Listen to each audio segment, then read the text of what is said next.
Welcome into episode 176 of the Skate Podcast. I'm Brian DeFelice, joined by Scott McLaughlin today. No Bridgette with us. She's off on vacation land. Scott, I know we're a little bit jealous, although the weather was pretty nice in Boston today. It was about 60 degrees, so not too bad. Yeah, I would rather be at TD Garden than the Bahamas for sure all the time. I don't know what the popcorn situation is in the Bahamas. Just the unknown scares me. I know I got my popcorn in the press box, so Yes, yeah, definitely. That's the Bahamas is not known for their popcorn, that's for sure. But also at the TD Garden, as you mentioned. So the Bruins get their 54th win of the season tonight against the Ottawa Senators, who up until recently were in a dogfight for the wild card spot, but they've dropped out a little bit as of late. We got to look at Jacob Chikrin, their newest acquisition at the deadline, up in Ottawa. Didn't help them win, though. Bruins were able to sneak by with a 2-1 win. Goals from Krejci and Jake DeBrusk. So, yet again, DeBrusk kind of continuing his hot streak, and Marchand gets an assist on that play as well. Bergeron as well, I believe, or maybe Bergeron assisted on Krejci's goal. But either way, those guys they're still scoring. After a bit of a slump, these last three games, they've been the difference makers. yeah, for sure. And I think it's kind of like a combination of a few different things. Marchand a couple weeks ago said he's still not really feeling himself, and wasn't where he expected to be, and he said again tonight, he's still not quite there, but he's feeling better. So I think he's gotten going a bit. DeBrusk, I was talking to him after the game, and he sort of said, he when he first came back to the lineup, he had like all this energy from missing all this time.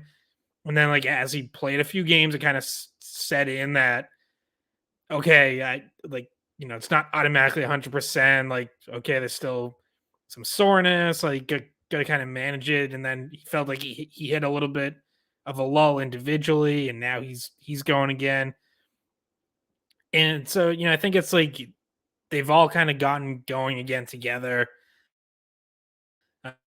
It's inevitable. They're too talented to stay down for too long, even if Marchand isn't quite prime Brad Marchand.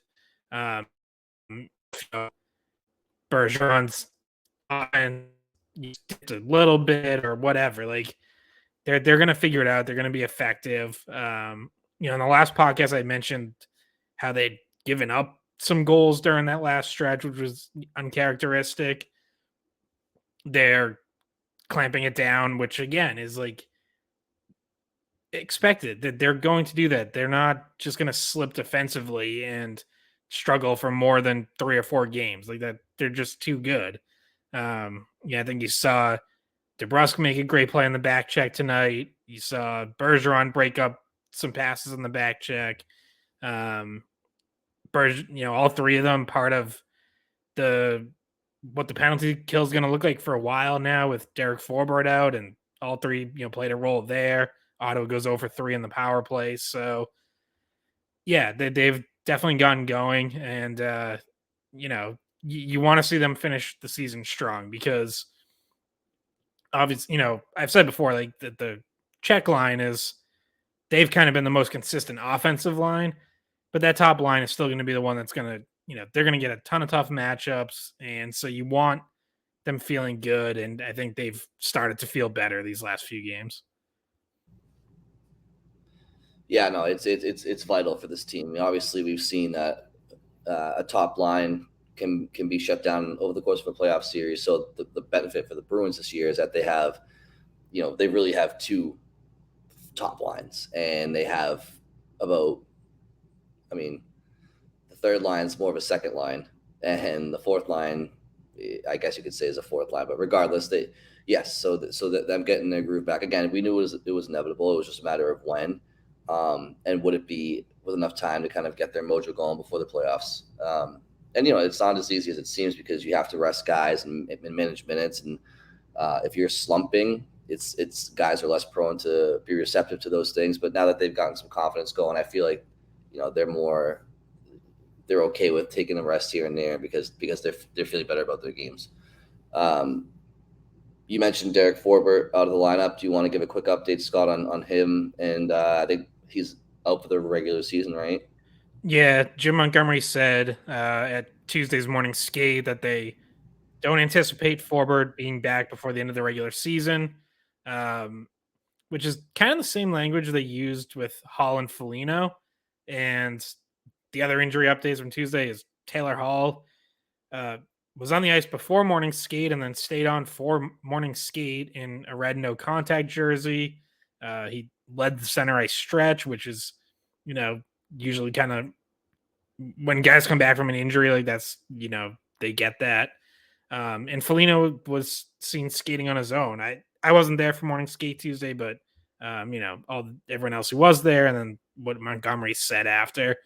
So Foligno's back on the ice, which is a good sign because the last time we saw him, at the Garden or around Warrior, he still had a brace on his legs. So, that was during their last homestand before the team's road trip. So basically 2 weeks ago. So 2 encouraging signs there, but obviously, some disappointing news on Forbort. They still have 6 regular defensemen who are healthy, and those are the 6 who played Tuesday night. I do think Zaboral's going to get some more games. I think they will still rotate defensemen out here and there. So, and now they're going to see what their penalty kill looks like without Forbort, right? Because that was the most noticeable area that his absence showed up earlier this season when he was out with the broken hand for almost a month. Was their penalty kill clearly dropped off at the time he got hurt. They're at like 90% as a team, and then it dropped all the way down to 76% with him out. So far, with him out this time, the penalty kill's been really solid these last 3 games. So, Jim Montgomery highlighted guys like Lindholm and Orlov stepping up, especially in that left spot on the PK, left defense spot. So I guess it's not a silver lining. That's not the right word, but it's an opportunity now to see, okay, what is your penalty kill without Derek Forbort? Because that stretch, when he was out with the broken hand, that was in November. That was a long time ago. So how, that doesn't really mean a whole lot in March and April. So now you have another chance to figure out, what this group is without him.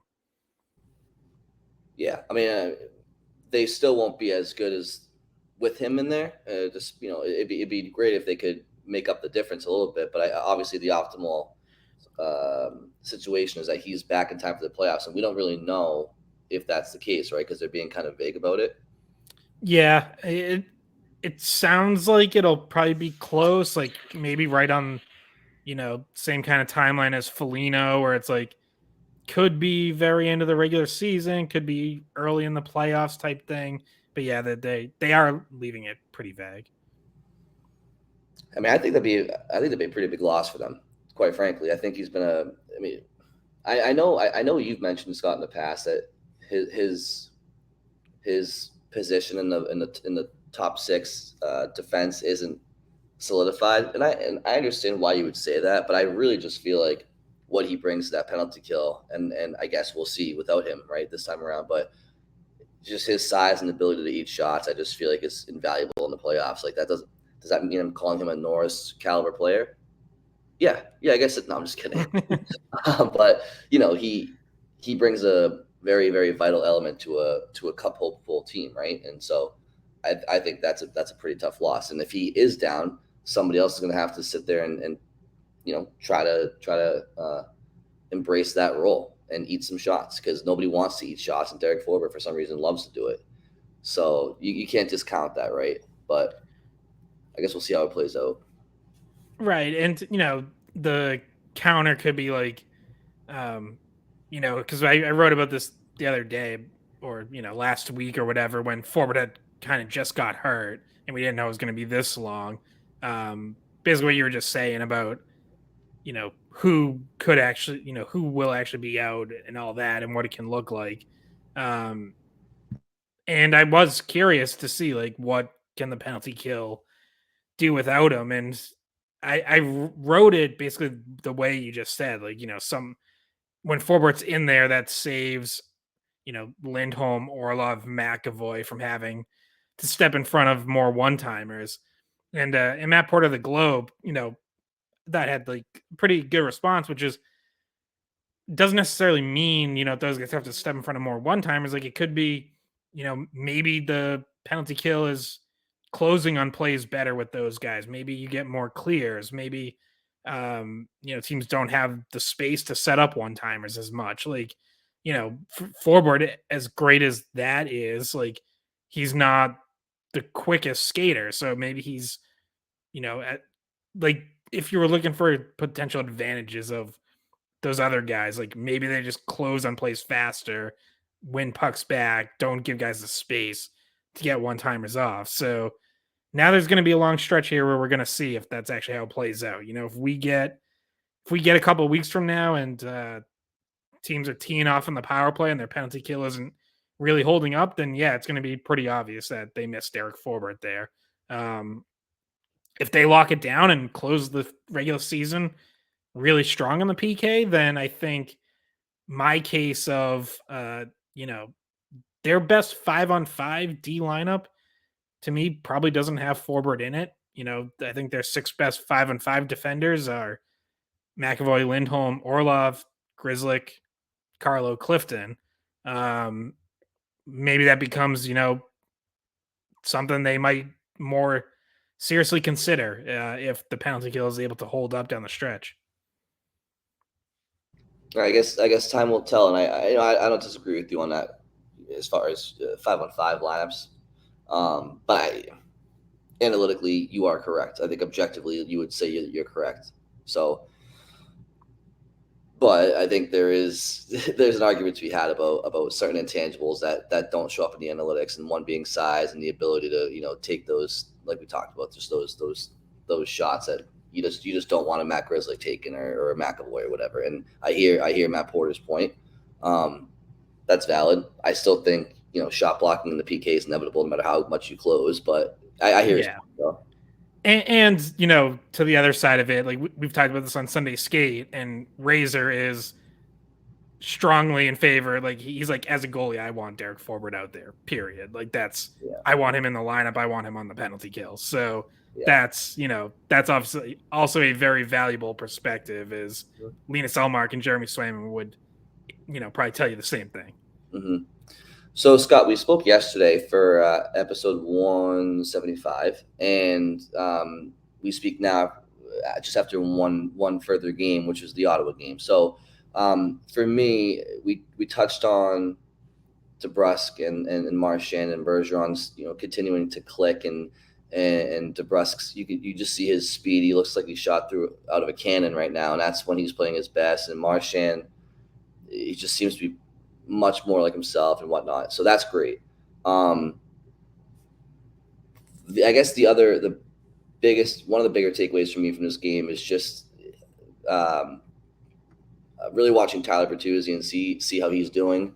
And again, like I don't think he didn't have any points, but he did have 6 shots on goal, and that is a sign of somebody who is engaged and pressing and getting opportunities. Yeah, and he led the team in 5-on-5 shot attempts. He had 8 5-on-5 shot attempts. Yeah, it's like I feel like I'm saying this after every game now, but you can just tell he's getting more comfortable. He's shooting more. He's being more aggressive. Like he's not deferring as much, and yet he's also still making those really nice passes to help set up his line mates, his teammates. Yeah, it's I thought he was involved on the forecheck. He was all around the net. It was like there were multiple times, both with his usual third line and a couple times they dropped him down to the fourth line to take a shift in Lauko's spot. And it was like you would just see, chaos down low, and he's like right in the middle of it, just battling for pucks, poking it free. Like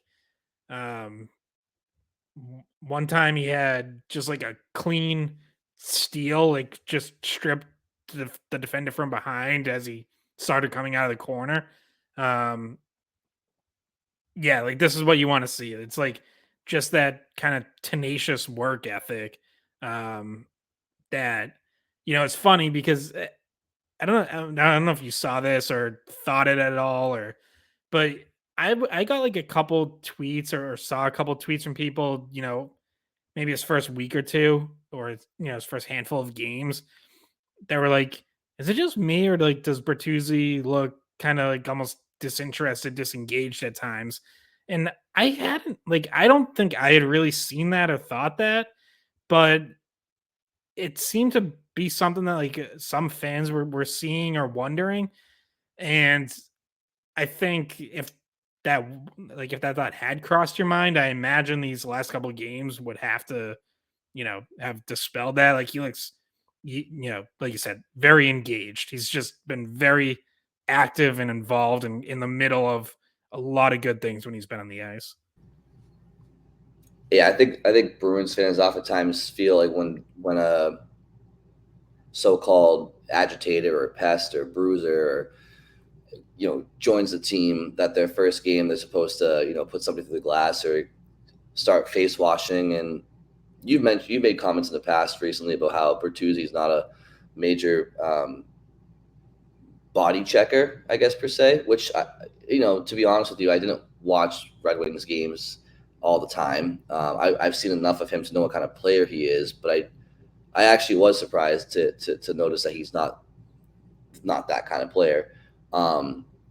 So maybe that's why certain people thought he was disengaged, because he felt like he was probably going to be part of a larger plan in Detroit, and then goes to Boston and whatnot, and isn't dropping the gloves or whatever. But that's not the case. I mean, he's clearly interested in the behind the B stuff. You would see that. I just think it's a lot of change for somebody, and that's all that really is, in my opinion. Yeah, and not to keep just stealing points that Razor has made on Sunday Skate or during his EI interviews, like, but I just think like a player's perspective is valuable. Where two of those early games were against his former team in Detroit, and like Razor has said, it's like no matter what, no matter how professional you are, how happy you are to be on your new team or whatever, that's just a weird situation. Like you're facing guys that you were friends with, that you hung out with every day, that you were teammates with like literally 1 week ago. And, so it's like no matter how much you try to ignore that once the game starts and play your game and whatever, it's like human nature is like, am I really getting as pissed at this guy as I would at, some other opponent? Like, no, it's like I was just going to battle that guy like 7 days ago. Like Yeah. how much can I really kind of him get on my nerves and me get on his? Yeah, I mean, there's no greater example of that, Scott, than Adam Banks. I mean, he goes from the Hawks, the Minnesota powerhouse, to the District 5 Ducks. And he's got the starter jacket with the Hawks, and now he's taking slap shots with Fulton Reed and Averman. Look, it's tough. It's tough. There's an adjustment period there. That's right. That's right. That could have been a cautionary tale. We should have been on the lookout for that.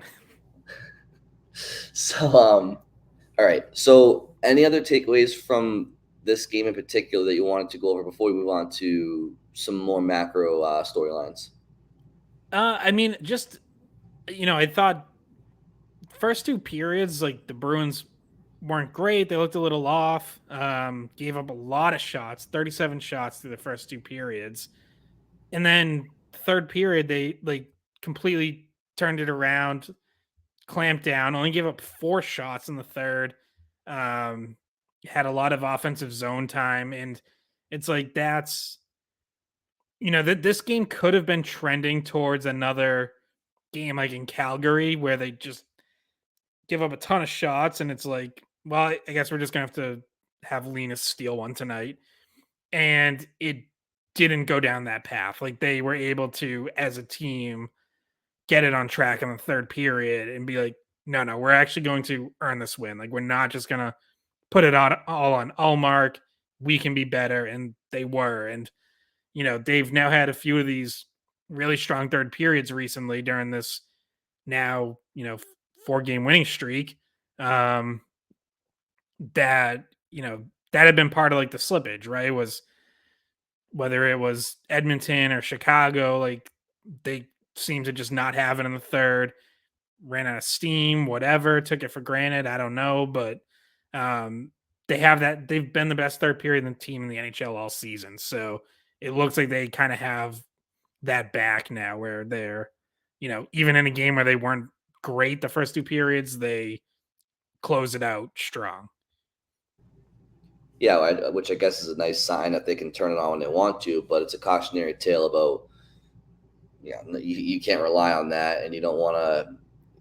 If you're not playing the full 60 in the playoffs, it's, chances are you're not going to win the ultimate prize. But yes, I mean, I think given the circumstance that they're in, where they are in the standings, where it is in the regular season schedule, um, they're just collecting points any way they can, and yeah, third period's been very strong for them all year.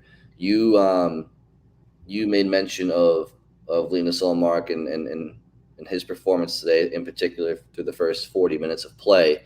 I'm going to throw it back into your side of the court for a just something that you wanted to discuss, about the idea of potentially using more than one guy in the playoffs, or is Swayman really just Ullmark's number two, or is there potentially more at stake between those two this year? Yeah, I mean, so first, just like start with the Hallmark. I feel like there's been some talk recently of like a slump, or he hasn't looked like himself. And to me, you're really only talking about one, maybe two games. Chicago wasn't good for sure, and then the Minnesota game. I mean, he only gives up two goals that counted, but yes, he did technically give up two others that got called back by video review. Um, but yeah, obviously, even early in tonight's game, I thought, you know, a little bit shaky. You know, the one Ottawa goal wasn't great. He had another um just total misplay where the puck slid off his stick into the slot, and he recovered and bailed himself out. But then he just totally locked it down, especially in that second period. He was incredible. And then obviously not tested a ton in the third, but I think it's pretty safe to say they don't win that game without Allmark being very close to the top of his game.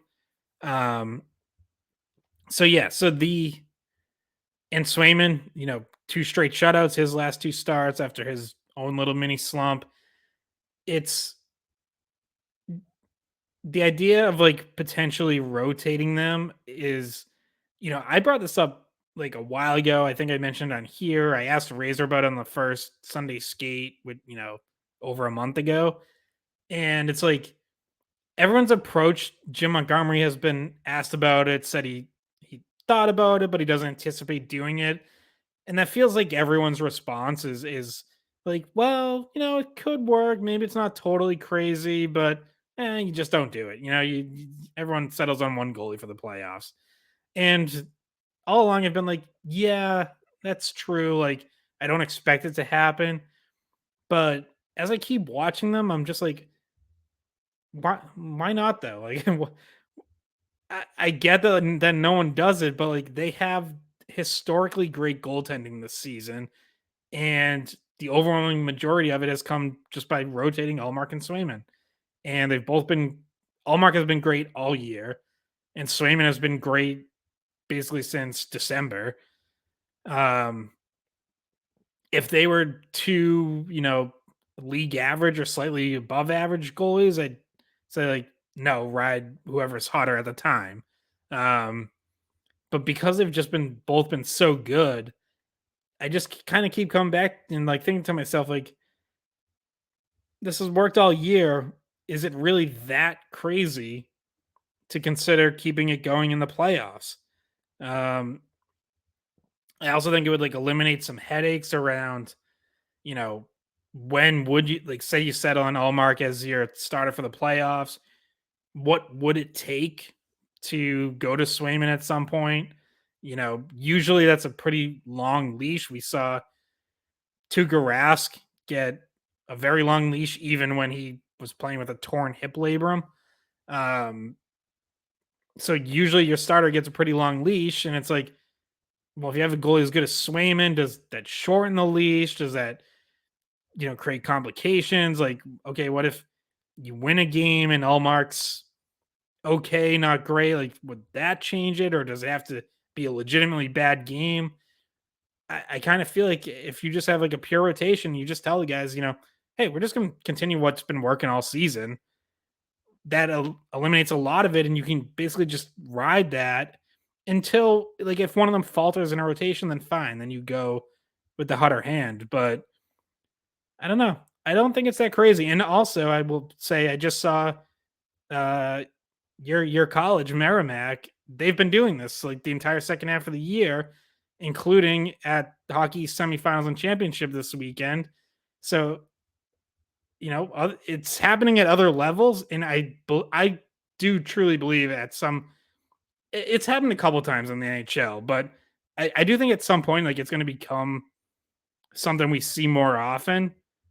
Um, I don't know. Those are just kind of like my rambling thoughts on it, I guess. But I'm increasingly thinking like it really wouldn't be that crazy. Uh, can you just clarify what the rotation you're speaking of would look like? Are you talking like literally every other game, or like every Yep, two games? Every other game. every other game, exactly what they've been doing for months.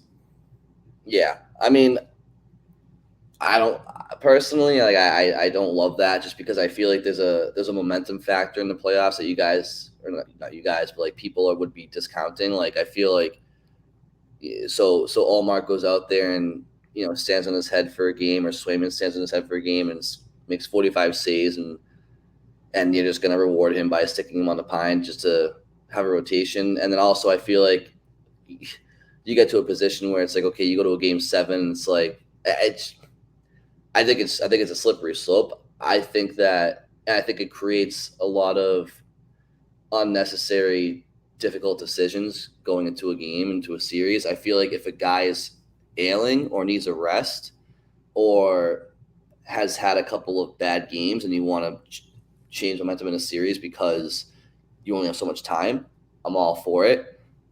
But I don't want to just do a one off split just to keep a guy fresh. Like I'd ride the hot hand, and if the hot hand runs cold, give the other guy a chance, and if he becomes a hot hand, then ride him until he's not. Like I don't mind giving both guys the net throughout the playoffs, but I don't like the every other game idea. I just think it.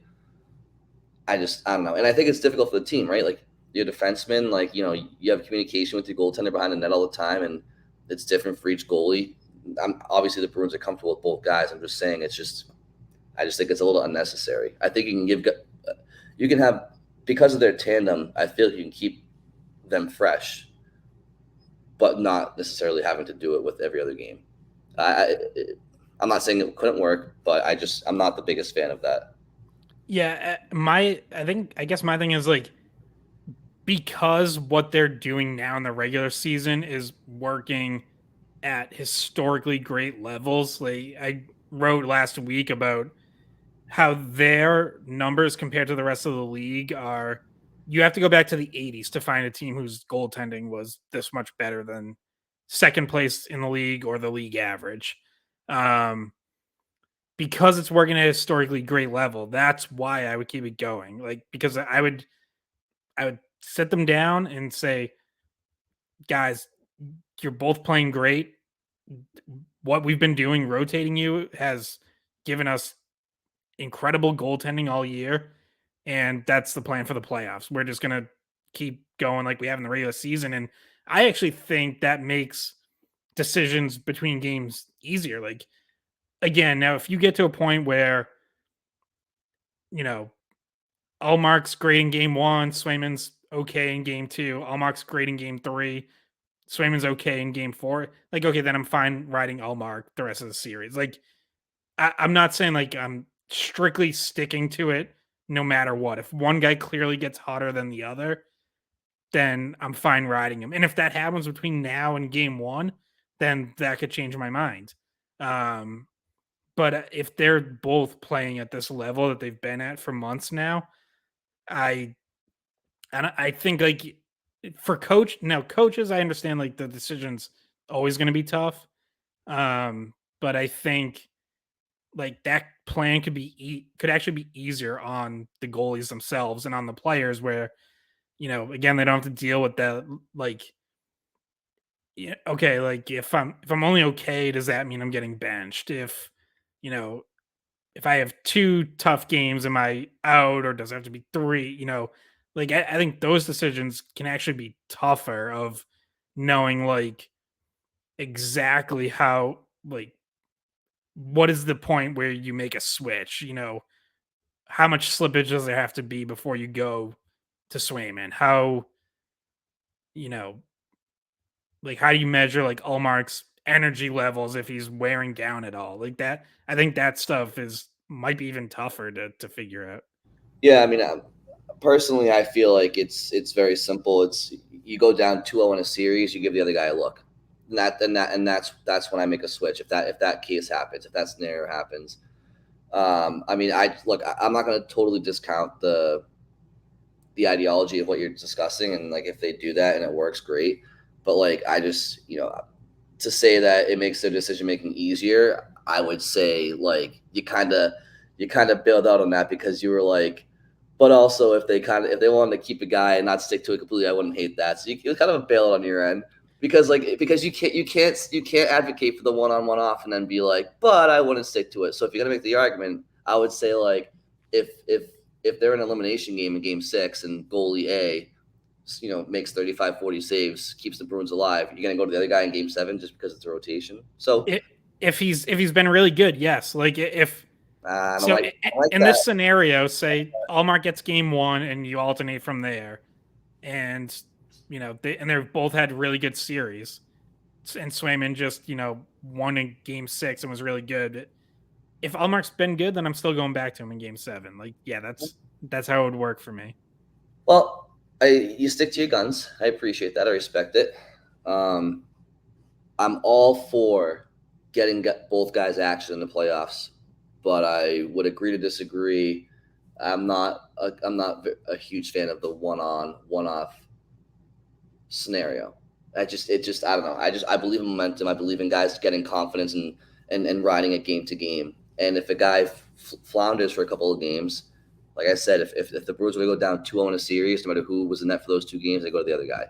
But I do believe that confidence, especially with goaltenders, and I know Swayman and Allmark are a special breed this year, and I get what you're saying, and I know, but goaltenders really are a special breed, and when they are feeling confident, I just think that like you don't want to take them out of the cage unless you have to, and I really do believe in momentum with goaltenders, I really do. So interesting conversation. I wonder what other people would think. I just really think that there's a major difference between playoffs and regular season, and momentum is a huge part of playoffs, and that extends on a team level and an individual level. But this might be the first time Scott and I've ever had counter opinions on something.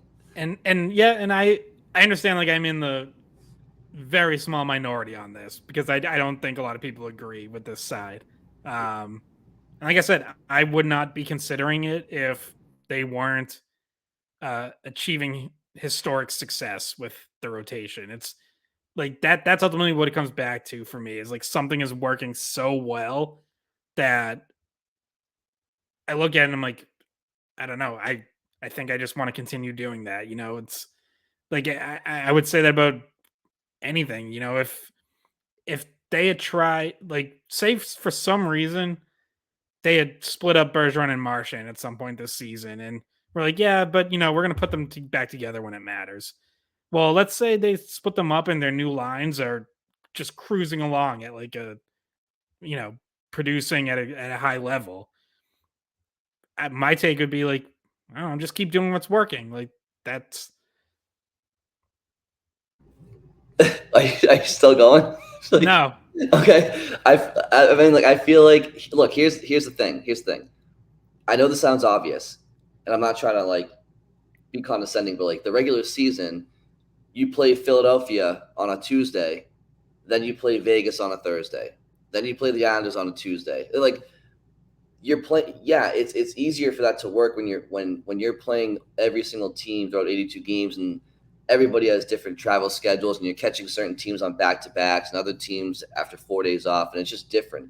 But as a goaltender, I really feel like if you were to pull goaltenders out there, when you're playing the same team over the course of a series, game to game, you're living your opposition's shooting tendencies. You're studying them when you're not playing.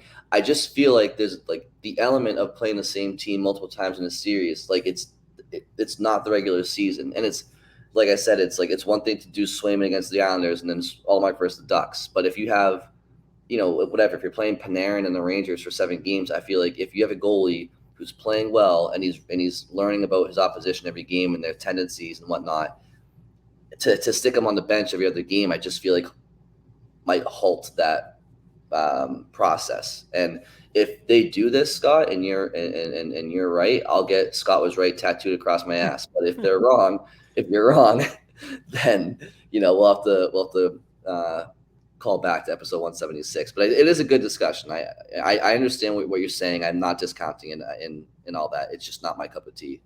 In reality, I would also, because I was just doing like a little bit of research on this. I believe possibly the only team, but certainly the last team to win the Cup with something that resembled a strict rotation was the Bruins in 1971-72.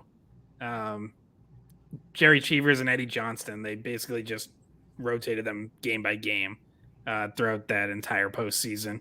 The Flyers did it when they got to the Cup Finals in 2010 and lost to Chicago. Brian Boucher and Michael Layton it's in neither one of those was it like exactly one game for one game for the next, but they never got more than like 2 games in a row. So like sometimes they would go 2 in a row and then go back to the other guy. So it's not like it's something that has never ever been done. But it is obviously very rare, and especially rare for a team that actually makes a deep run, which I fully acknowledge, which is why they probably won't do it, because I don't really think they're I think like the influence that goalie Bob has. I think he has been on so many of these deep playoff runs and seen, one goalie take charge that I can't imagine him really wanting to do this. So I don't think it will happen. But I don't know. I kind of think I'd be open to it. Hey, well, you know what? You gave us 15 minutes of the pod, so I'm all for it. So let me ask you then, sort of the second part of what's kind of become a topic recently, and I know Jones and Mago have talked about this, and other shows as well. But in your mind, is Swayman at all challenging for that game 1 start, or are you locked in on Allmark no matter what? Yeah, I think he is challenging for that day 1 start, or that game 1 start, because because to give more credibility to the last conversation that we had, and more specifically on your side of the argument, they've both been so dynamite this year that I guess to keep it stupid simple, what I would tell you is whoever is playing the best in the last couple of weeks of the season, the last week of the season, like give him game 1. I mean,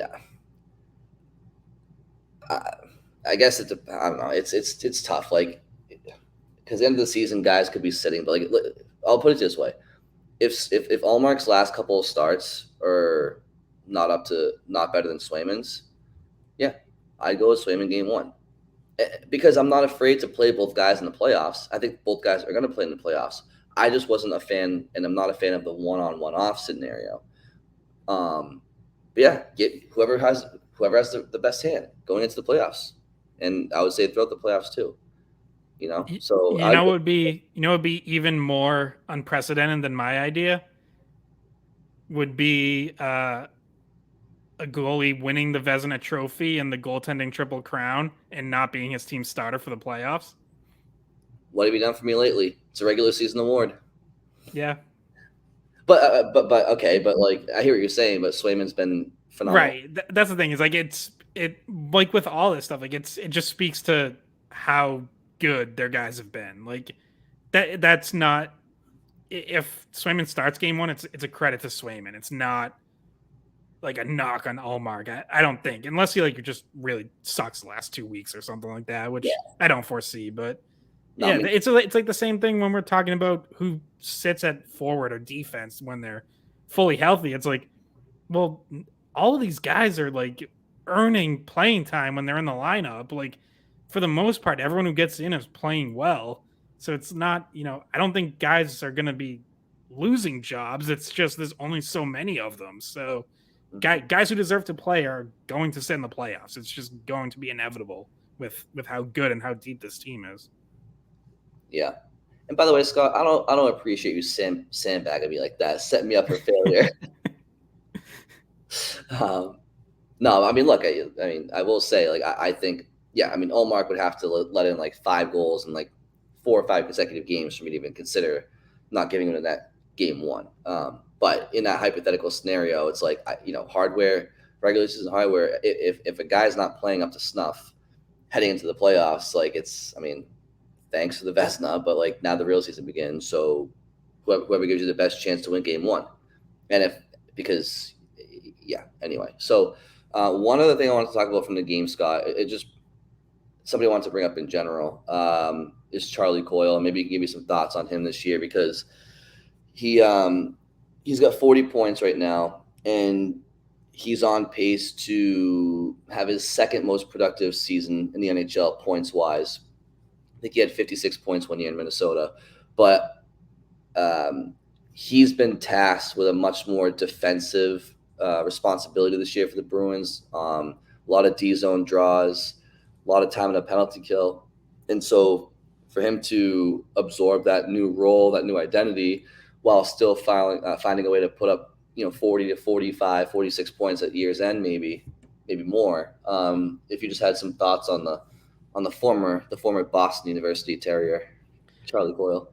Yeah, I think without question, he's playing the best all around hockey of his career. Like maybe he's played better offensive hockey in the past. You mentioned the 56 points, but this is the best two-way hockey I've seen him play. And I think the defensive improvement, the way he has embraced that more defensive role in penalty killing, basically like in his prime years or like later prime years, kind of almost reinventing his game a little bit, is really impressive. And then just how he's played recently, we talked about like that during that little skid that they had, how many chances, good looks he passed out of. And, I know during one of the games, Nesson, like the Edmonton game especially, Nesson showed kind of like a compilation of a few of them.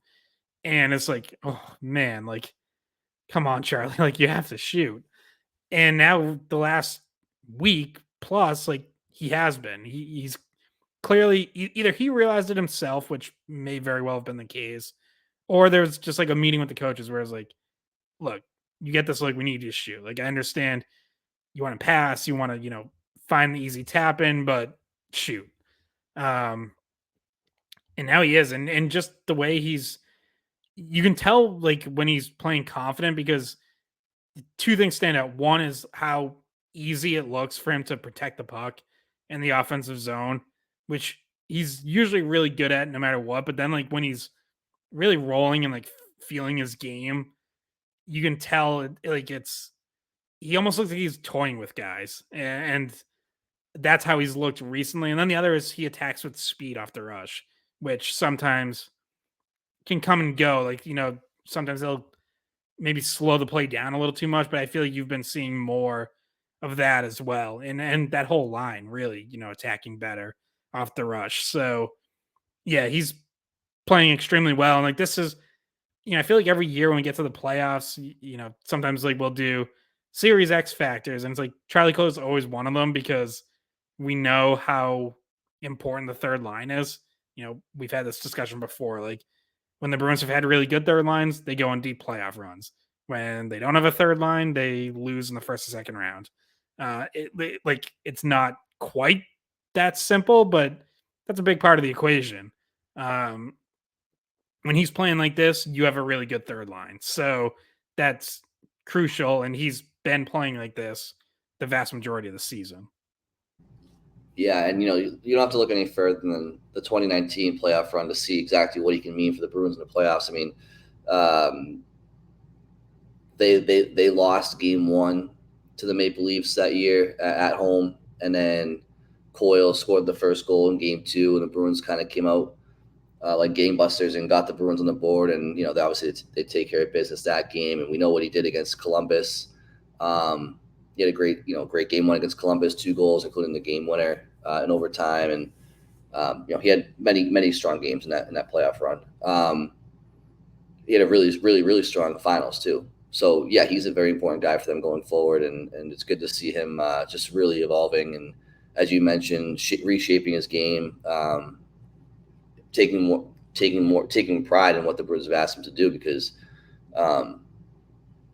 it's just the evolution of a player, which is great. And last thing for me, Scott, before we take off, and you may have a few other things, I'm not sure, but just if you mind giving a quick update on Nick Foligno and Hall. I know you mentioned off the top that they were skating, but if there's any rumblings around the ninth floor about certain timelines, and you mentioned Taylor Hall was in the red practice jersey after before morning skate, and then during morning skate he put the red practice non-contact jersey on.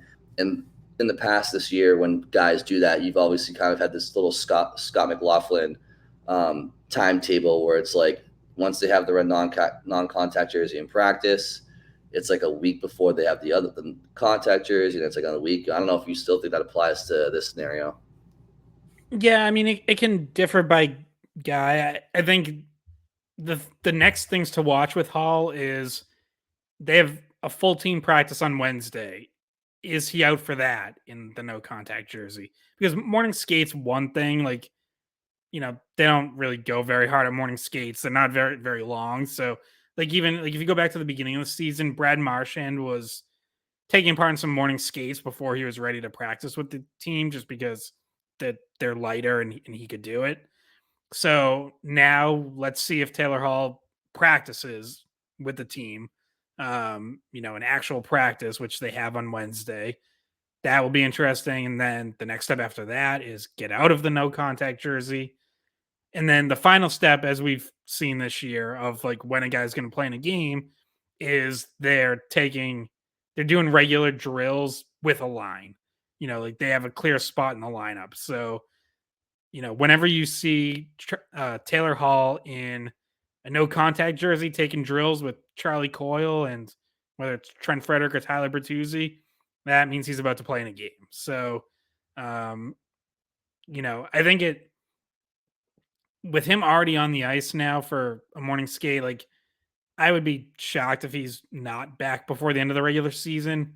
Like, that's, they've 3 full weeks before the regular season's over.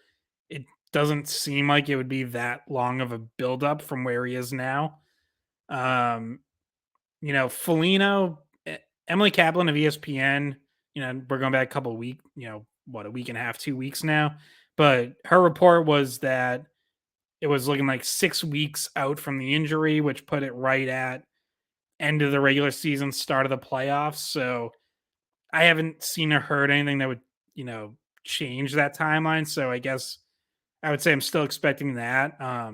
Hall had been on the ice skating on his own for about a week before joining them for morning skate today. So it's possible maybe, sometime next week we see Foligno out there with the team. Like it's and then that kind of gets, that same clock started. So getting closer, the most important thing is they're clearly making progress. So in Hall, it would seem like is closer. And at this point, I'd be pretty surprised if he doesn't get at least a few regular season games in once he returns.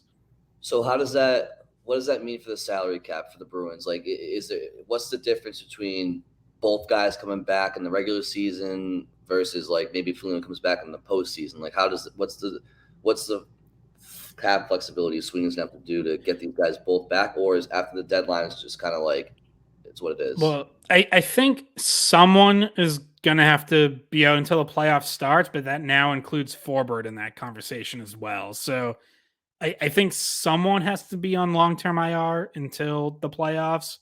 Um, Hall obviously looks like the closest to returning, and he's the one who is actually on long-term IR right now. So there could still be another LTIR move coming where he gets activated off, and either Foligno or Forbort goes on. But don't take that for 100%. I believe that's how it has to work, but I am not 1000% sure on that. Well, that's perfect. That's honestly kind of the note I wanted to leave this podcast on. So, we kind of sort of know what we're talking about. Was there anything else you wanted to talk about before we sign off? No, I don't think so. All right, perfect. Because you can't really top that last take. So, I'm honestly, I'm sorry to the listeners for even asking that. I'm embarrassed on behalf of the skate pod that we couldn't give a finite answer. But you know what? Look, we're speculators. We're not mathematicians. No, we don't pretend to know all the answers, Scott. Nope. So, all right. Well, you know what though? What I can tell you is, for the first time in like 17 years, the Canadians are coming to the Garden. So that'll be fun. It's true. Yeah.